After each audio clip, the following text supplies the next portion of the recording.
সমিতিতে জিতলো কে? বন্দে মাতরম, তৃণমূল কংগ্রেস জিন্দাবাদ, মমতা ব্যানার্জি জিন্দাবাদ,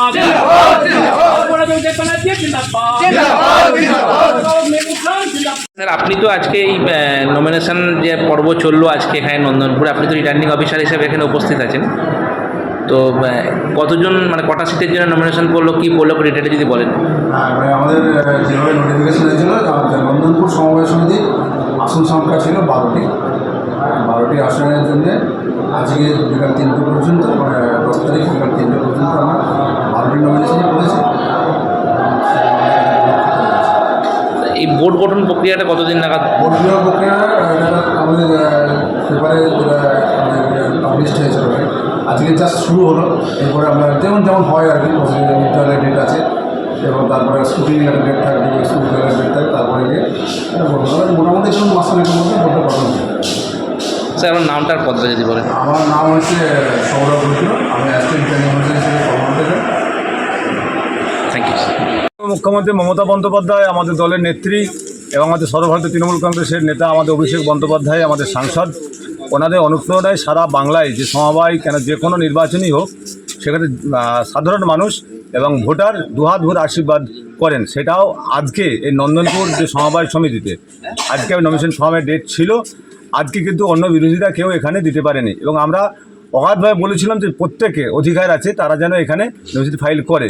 সেই ক্ষেত্রে আজকে আমাদের 12 জন এখানে ক্যান্ডিডেট ছিল, 12 জন তৃণমূল কংগ্রেসের পক্ষ থেকে আমাদের এখানে জয়লাভ করেছে এবং এই এলাকায় সমবায়ের মধ্যে যারা আমাদের সদস্যরা আছে, যারা আমাদের কৃষক বন্ধুরা আছে, প্রত্যেকেই জমাল ব্লক তৃণমূল কংগ্রেসের পক্ষ থেকে শুভেচ্ছা জানাই যে আপনাদের এখানে যারা এই বোর্ডে এলো তারা যেন আপনাদের যে মাননীয় মুখ্যমন্ত্রী মমতা বন্দ্যোপাধ্যায়ের যে উন্নয়ন, সেই উন্নয়নকে যে কৃষক বন্ধু থেকে শুরু করে তাদের হাতে যেন সেইভাবে উন্নয়নটা তুলে দিতে পারে, যেন এইখানে আরও ভালো কিছু করা যায়। সেই জন্য যে বোর্ড আছে, তাই এখানে যারা আপনারা এই সমবায়ের মধ্যে যারা সদস্য ছিলেন প্রত্যেকেই আপনারা সঙ্গে থেকে সহযোগিতা করবেন, তাহলেই আমরা বুঝবো যে এই সমবায়টা এখন যেমন ছিল আগামী দিনে আরও যেন ভালো হয়। এই প্রত্যেকে সুস্থ থাকবেন, ভালো থাকবেন এবং সকলকে শুভেচ্ছা রইল।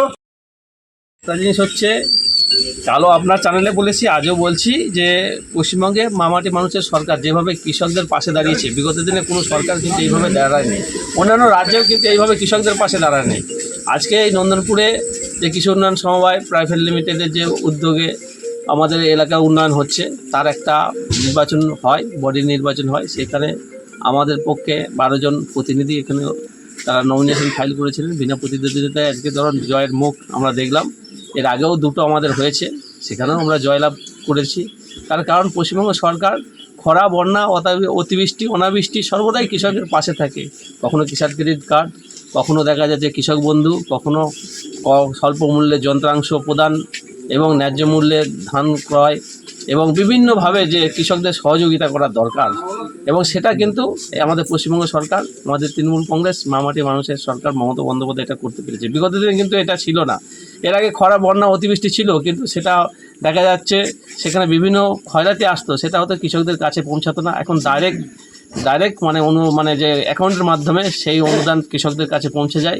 কৃষকরাই স্বীকার করছেন যে আমরা বিগত দিনে এইভাবে যে বিভিন্ন বিমার বলুন বা ক্ষয়রাতি বলুন, এটা আমরা পেতাম না। এইভাবে যেভাবে পাশে থাকছে, সেই জায়গায় কৃষকদের মমতা বন্দ্যোপাধ্যায় সরকারের পাশেও সাধারণ মানুষ সেইভাবে হাত বাড়িয়ে দিয়েছে। তাই সেই এই যে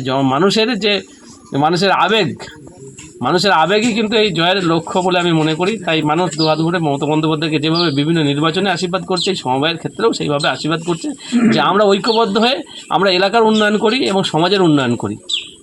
থ্যাংক ইউ।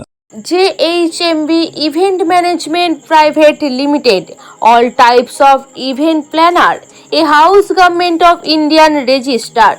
এখানে লাইভ শো, ব্র্যান্ড অ্যাক্টিভেশন, জন্মদিনের অনুষ্ঠান, কর্পোরেট শো, বিয়ের অনুষ্ঠান, স্কুল কলেজের অনুষ্ঠান, প্রোডাক্ট লঞ্চে, এমনকি ডিজে এবং অর্কেস্ট্রা, সমস্ত স্টেজ প্রোগ্রাম এখানে উপলব্ধ। রেজিস্টার্ড অফিস শক্তিগড়, পূর্ব বর্ধমান। ব্রাঞ্চ অফিস বরনীলপুর, আনন্দপল্লী, পূর্ব Bardhaman. Branch office 10F Chandi road, Tollygunge, Kolkata 700040।